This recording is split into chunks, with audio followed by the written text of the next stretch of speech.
We are told that b times a plus c is non-zero, and the sum of two determinants is 0.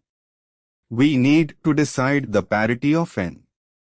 Let us solve step by step. Call the first determinant d1 and the second determinant d2. Taking transpose of the second determinant does not change it. Then column interchanges and taking the common factor -1 raised to n plus to make it a multiple of d1. Now substitute the relation for d2 into the given sum. The whole condition becomes 1 bracket multiplied by d1 equal to 0.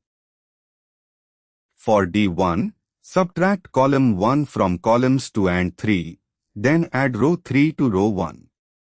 Expanding along the first row gives 4b times a plus c. Since b times a plus c is given non-zero, 4b times a plus c cannot be 0. So only the bracket must be 0.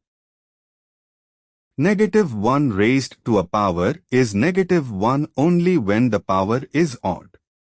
Since n plus 2 has the same parity as n must be odd.